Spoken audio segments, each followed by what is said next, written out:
Hello everyone. आज के इस वीडियो में हम पढ़ने जा रहे हैं pair of linear equation in two variable के बारे में। यानी कि जो आज का मेन टॉपिक है हमारा मेन टॉपिक है कि सॉल्यूशंस निकालने हमने अगर हमारे पास pair of linear equation in two variable given है। तो सबसे पहले सॉल्यूशंस की बात करते हैं। तो सबसे पहले मैं general pair of linear equation in two variable consider कर रहा हूँ। तो मैंने सबसे पहले जनरल पेयर लिया, that is a1x plus b1y plus c1 equal to 0 and second equation is a2x plus b2y plus c2 equal to 0। ये जो दो इक्वेशंस लिखी मैंने, ये किसको रिप्रेजेंट करती हैं? That is the pair of linear equation in two variable को रिप्रेजेंट करती हैं। अगर ये pair of linear equation in two variable को रिप्रेजेंट कर रही है तो इसके सॉल्यूशंस भी होने चाहिए कुछ ना कुछ। अगर सॉल्यूशंस की बात करें हम, दो इक्वेशन में सॉल्यूशन क्या होता है आपके पास? अब देखो, जो जनरल होता है हमारे पास पेयर, जो linear equation in two variable होती है, जो linear equation in two variable, linear equation in two variable, जो linear equation in two variable होती है वो रिप्रेजेंट करती है आपकी स्ट्रेट लाइन को। किसको रिप्रेजेंट करेगी? स्ट्रेट लाइन को रिप्रेजेंट करती है। क्लियर? तो स्ट्रेट लाइन में जितने भी पॉइंट होंगे वो उस एक सिंगल लाइन के क्या होंगे? सॉल्यूशंस होंगे। यानी कि सिंगल एक जो pair linear equation in two variable होगी उसके सारे वो क्या होंगे? सॉल्यूशंस होंगे। तो अब हमारे पास दो इक्वेशंस है, दो इक्वेशन में सॉल्यूशन का मतलब क्या होगा? That is the common point, यानी कि कॉमन ऐसा पॉइंट जो इस लाइन में भी लाई करे और इस लाइन में भी लाई करे, उसको क्या बोलेंगे हम? इन दोनों लाइंस का सॉल्यूशन बोलेंगे। तो उसको निकालने के लिए हमारे पास बहुत सारे मेथड हैं। That is by the graphical method, by substitution, by cross multiplication, है ना, एलिमिनेशन मेथड, वो डिफरेंट मेथड्स हैं। तो सबसे पहले बात आती है कि इस तरह के हर एक केस में सॉल्यूशंस निकलेंगे? नहीं, हर एक केस में सॉल्यूशंस नहीं निकलते हैं। तो सॉल्यूशंस को निकालने के लिए हमें सबसे पहले कुछ कंडीशंस जनरेट करते हम। अगर देखो, सबसे पहली condition, first condition is that अगर आपके पास कोफिशिएंट का ratio a1 upon a2 is not equal to b1 upon b2। अगर आपके पास what is the a1 is coefficient of x in first equation and what is b1? coefficient of y in equation 1. Similarly a2 and b2 are the coefficients of x and y in equation 2. तो अगर आपके पास इस तरह की situation बनती हैं जहाँ पे coefficients का जो रेशियो है वो इक्वल नहीं होता है, तो इस केस में आपकी जो लाइंस होती हैं, लाइन होंगी वो होंगी इंटरसेक्टिंग लाइंस। कैसी लाइंस होंगी आपकी? इंटरसेक्ट करेंगी लाइंस। अगर आपके पास कोई दो लाइंस हैं जो कि लाइंस क्या कर रही हैं? आपस में इंटरसेक्ट कर रही हैं, तो उनके बीच में कॉमन पॉइंट है ना। हमने कॉमन पॉइंट की ही बात तो करी थी कि जो pair of linear equation two variable का जो सॉल्यूशन होगा that is actual a common point among those line, है ना। इन दोनों लाइन के बीच में जो कॉमन पॉइंट आ रहा है that is the solution of both equation. तो इनको, इस सॉल्यूशन को निकालने के लिए यहाँ पे कॉमन पॉइंट आ रहा है, यानी कि ये कैसी लाइंस है? इंटरसेक्टिंग लाइन है। इंटरसेक्टिंग लाइंस का केस जो कितना पॉइंट है? एक ही पॉइंट है। तो यानी कि इसको हम क्या बोलते हैं? That is called as unique solution. क्या होगा ये आपके पास? यूनिक सॉल्यूशन होगा। क्या हम इस यूनिक सॉल्यूशन को कैलकुलेट कर सकते हैं? Yes, we can calculate the solution and this type of pair of system of linear equation in two variable is called as consistent pair. क्या बोलते हैं हम इसको? Consistent pair. क्या बोलेंगे हम? इस तरह के सॉल्यूशंस को कंसिस्टेंट पेयर बोलते हैं। ठीक है, कब बोलेंगे? अगर आपके पास रेशो इक्वल नहीं है, लाइन इंटरसेक्टिंग होंगी। लाइन इंटरसेक्टिंग है तो कैसा सॉल्यूशन मिल रहा है? Unique solution. और इस तरह के सॉल्यूशन को क्या बोलते हैं हम? That is called as consistent solution. अब सेकंड आता है आपके पास, देखो situation, that is second situation is if a1 upon a2 is equal to b1 upon b2 but not equal to c1 upon c2। Clear? जो a1 upon a2, b1 upon b2 ये equal है, but किसके equal नहीं है? c1 upon c2 के equal नहीं है। तो ये जो इस तरह की जो सिचुएशन होती है ये रिप्रेजेंट करती हैं, कैसी रिप्रेजेंट करती हैं? ये करती हैं आपके पास पैरेलल लाइंस को रिप्रेजेंट। ये कैसी लाइंस को रिप्रेजेंट करेंगी? पैरेलल लाइंस, है ना। पैरेलल लाइंस है, ये दोनों लाइंस हमारे पास पैरेलल हैं, ये दोनों लाइंस हमने कंसीडर करी। इन दोनों लाइन के बीच में कॉमन पॉइंट आ रहा है? नहीं आ रहा है कॉमन पॉइंट। तो यानी कि इस केस में क्या बोलेंगे हम? That is no solution. कोई भी सॉल्यूशन नहीं है। क्लियर? तो नो सॉल्यूशन, तो इस तरह के सिस्टम को क्या बोला जाता है? That is called as inconsistent. Inconsistent solution, क्या बोलते हैं हम इस तरह के सॉल्यूशंस को? Inconsistent solution. क्लियर? थर्ड आता है आपके पास, दैट इज थर्ड। अगर आपके पास क्या आए, if a1 upon a2 equals to b1 upon b2 is equal to c1 upon c2, सारे के सारे कॉफिशिएंट्स का रेशो क्या हो जाए? इक्वल हो जाए। तो इस केस में लाइंस जो होती हैं, लाइंस आर कंसिडेंट लाइंस। कैसी होंगी? कंसिडेंट, यानी कि एक लाइन दूसरी लाइन के ऊपर कंसाइड कर जाएगी। कंसिडेंट को अगर मैं और लैंग्वेज में बोलूं, that is overlapping lines. Overlapping यानी कि एक लाइन दूसरे के ऊपर क्या कर जाएगी? ओवरलैप। तो ये एक लाइन है और दूसरी लाइन भी कहाँ आ रही है? इसी लाइन के ऊपर आ रही है। तो इनके बीच में कॉमन पॉइंट कितने? इनफाइनाइट कॉमन पॉइंट है। अगर इनफाइनाइट कॉमन पॉइंट है तो इसको क्या बोलते हैं हम? That is called as infinite number of solution. Infinite number of solution. कितने सॉल्यूशंस होंगे आपके पास? इनफाइनाइट नंबर ऑफ सॉल्यूशंस होंगे। तो इनफाइनाइट नंबर ऑफ सॉल्यूशन तो मिल रहे हैं हम। इस तरह के जो पेयर होगा आपके पास, जिसमें क्या हो आपके पास इनफाइनाइट नंबर ऑफ सॉल्यूशन होते हैं, उसको बोलते हैं हम डिपेंडेंट पेयर। क्या बोलते हैं हम? Dependent pair. Dependent pair. Clear? और जो ये डिपेंडेंट पेयर है, डिपेंडेंट पेयर को ही क्या बोला जाता है? Dependent pair are called as coincident pair. Clear? तो जो आपके पास डिपेंडेंट पेयर होगा तो उसी को हम क्या बोल सकते हैं? कंसिस्टेंट पेयर भी बोल सकते हैं। तो देयरफॉर अगर आपके पास लाइन ओवरलैपिंग है तो भी कंसिडेंट पेयर होंगे, वो है ना, कंसिस्टेंट पेयर होंगे। अगर लाइन इंटरसेक्टिंग है तो भी क्या होंगे? कंसिडेंट। अब बारी आती है कि यहाँ पे हमारे पास तीन तरह के सॉल्यूशन पढ़े हमने, या तो यूनिक सॉल्यूशन होगा, या तो नो सॉल्यूशन, या तो इनफाइनाइट नंबर ऑफ सॉल्यूशन। तो इन सॉल्यूशंस को हम कैलकुलेट करना चाहें तो इन तीनों सॉल्यूशंस में से सिर्फ यूनिक सॉल्यूशन ही कैलकुलेट होता है। क्लियर?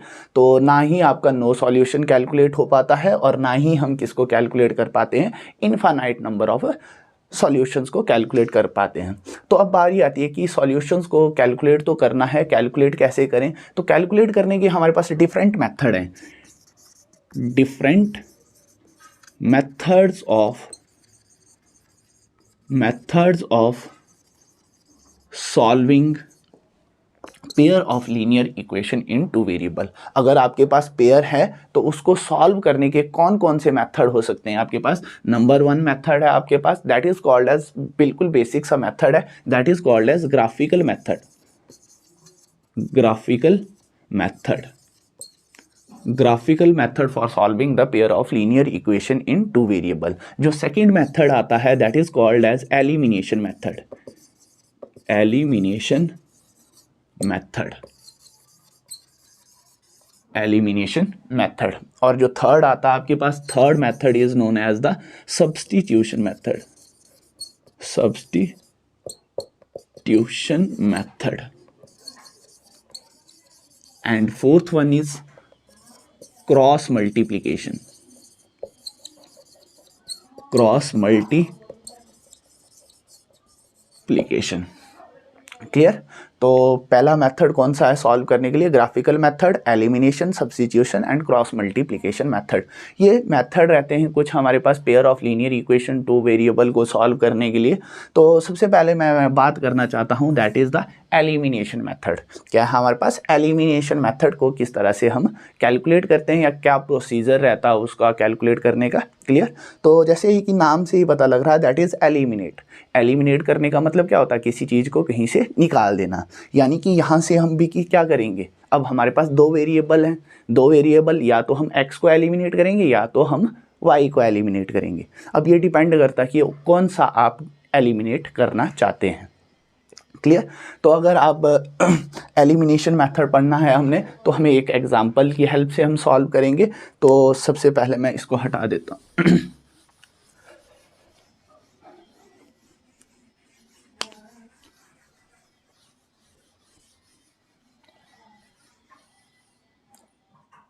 दैट इज जो हमारा, मैंने बोला जो मेथड मैं डिस्कस करने जा रहा हूं that is elimination method. Elimination method. Elimination method. Elimination method यानी कि हम किसी चीज़ को एलिमिनेट करेंगे। तो let us take by example मैंने एक इक्वेशन ले ली दैट इज़ 3x + 4y = 7।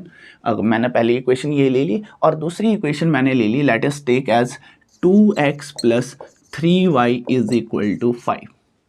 ये दो इक्वेशंस ले ली। अब सबसे पहले तो हमने जैसे बताया कि सिर्फ यूनिक सॉल्यूशन ही कैलकुलेट होगा, तो यानी कि सबसे पहले मुझे ये देखना होगा कि इसका यूनिक सॉल्यूशन आता भी है या नहीं आता है। तो उसके लिए हमने क्या किया था, हमने कोफिशिएंट का रेशो निकाला था। रेशो निकालते हैं तो यहाँ पे देखो what is the value of a1 is the coefficient of x in first equation आपके पास ये है। तो a1 की वैल्यू कितनी है आपके पास, दैट इज 3 एंड b1 = 4।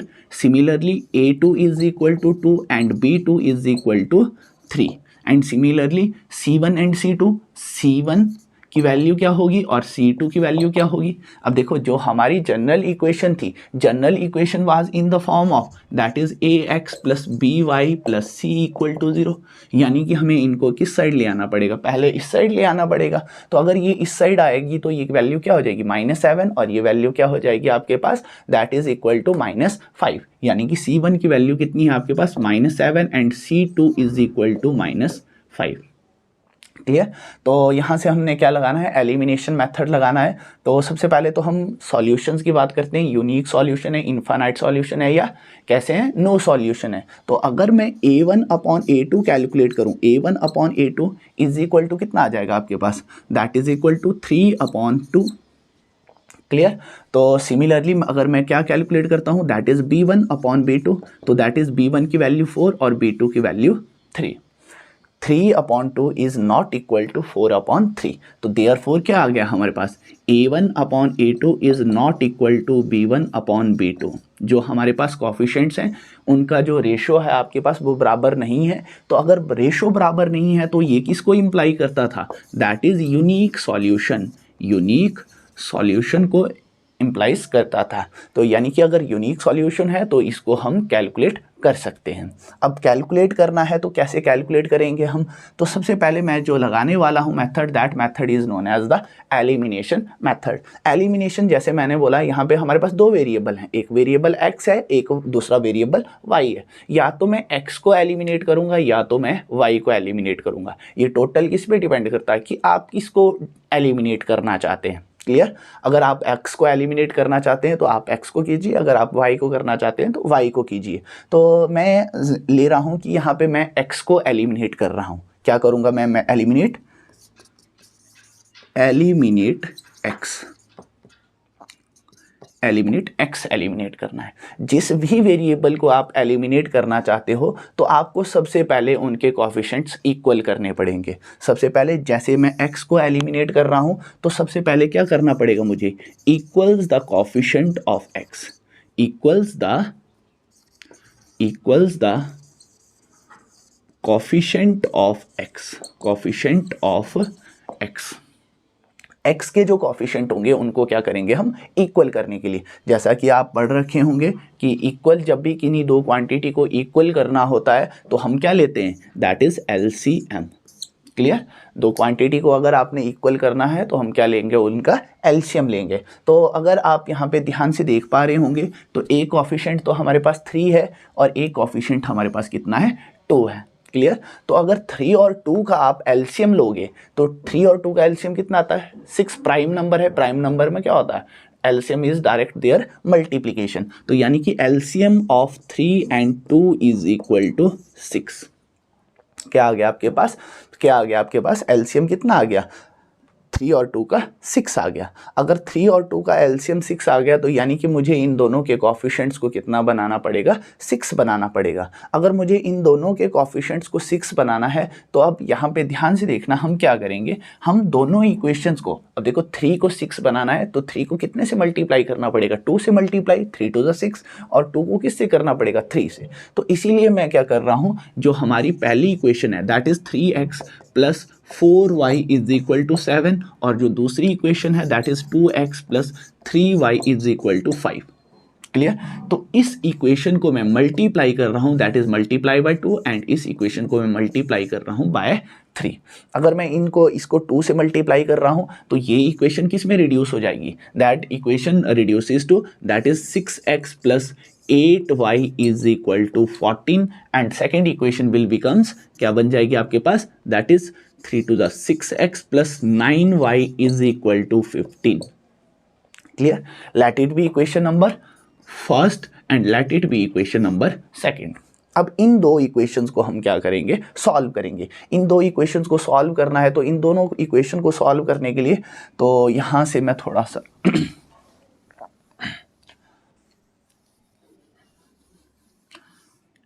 है ना, अब हमने क्या कर रखा है कि जो एलिमिनेट कर रहे थे हम, अगर x को एलिमिनेट कर रहे तो x के कोफिशिएंट्स हमने इक्वल कर रखे हैं। तो इस इक्वेशन को हम यहाँ पे लिखते हैं, that is 6x plus 8y is equal to 14, and second equation is our 6x plus 9y is equal to 15।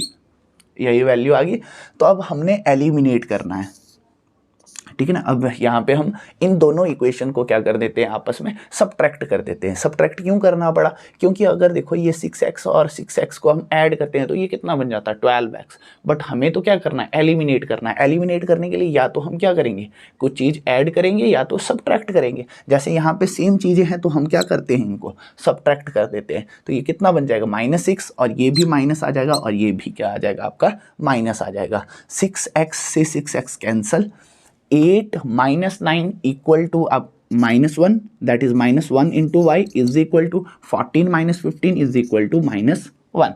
दोनों साइड माइनस है तो माइनस से minus cancel, it implies y equal to 1। y की वैल्यू कितनी आ गई आपके पास, 1 आ गई है। अगर y की वैल्यू 1 है तो आप इजीली किसी भी जो गिवन इक्वेशन थी उनमें पुट करके आप x की वैल्यू इजीली कैलकुलेट कर सकते हैं। तो यहाँ पे जैसे मैं इस इक्वेशन में x की वैल्यू पुट करता हूं तो ये कितना आ गया, that is 3x plus 4 into y की वैल्यू कितनी आ रखी है 1, तो 4 इंटू 1 इज इक्वल टू 7। तो यहाँ से कितना आ गया, it implies 3x is equal to 7 minus 4, it implies 3x is equal to 3, and that implies x is equal to 1। Clear. जो हमारे पास पेयर गिवन था, तो यानी कि इसका जो सॉल्यूशन है, दैट सॉल्यूशन इज 1,1। इसका क्या सॉल्यूशन है, x की वैल्यू भी 1 है, y की वैल्यू भी 1 है। तो ये